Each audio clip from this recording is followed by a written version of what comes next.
बातमीला सत्याचा आधार म्हणजेच निर्भीड विचार। परकीय गुंतवणुकीत महाराष्ट्र अव्वल ठरला आहे। याबाबत उपमुख्यमंत्री श्री देवेंद्र फडणवीस यांनी एक्स वरून ही माहिती दिली आहे। महाराष्ट्रातील उद्योगधंदे हे परराज्यात जात आहेत असे आरोप मागील काही दिवसांपासून विरोधकांकडून सातत्याने होत होते। मात्र महाराष्ट्र गुंतवणुकीच्या बाबतीत पुन्हा एकदा नंबर 1 वर आहे असे महायुती सरकारने सिद्ध केले आहे। देशातील एकूण गुंतवणुकीच्या 52.46% परकीय गुंतवणूक एकटा महाराष्ट्रात आली आहे। गेली 2 वर्ष सातत्याने परकीय गुंतवणूक आकर्षित करण्यात क्रमांक 1 वर असलेल्या आपल्या महाराष्ट्रात 2024 ते 2025 या आर्थिक वर्षाच्या पहिल्या तिमाहीत सुद्धा सर्वाधिक गुंतवणूक आली आहे। एप्रिल ते जून 2024 या पहिल्या तिमाहीत एकूण 70,795 कोटी रुपयांची गुंतवणूक आली आहे। त्यामुळे महाराष्ट्र गुंतवणुकीत नंबर 1 वर आहे।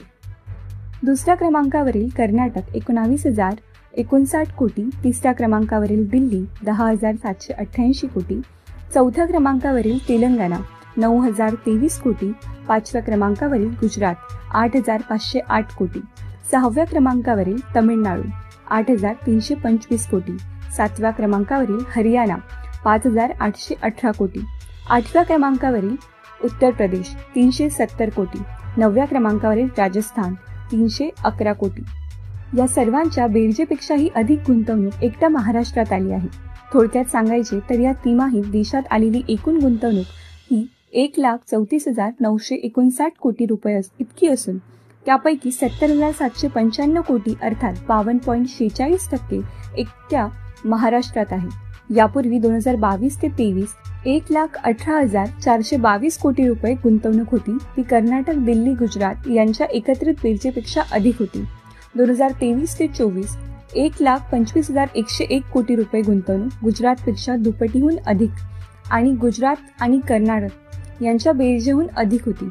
राज्यात 2014 ते 2019 या काळात सत्तेत असताना एकूण 3,62,161 कोटी रुपये परकीय गुंतवणूक महाराष्ट्रात आली होती।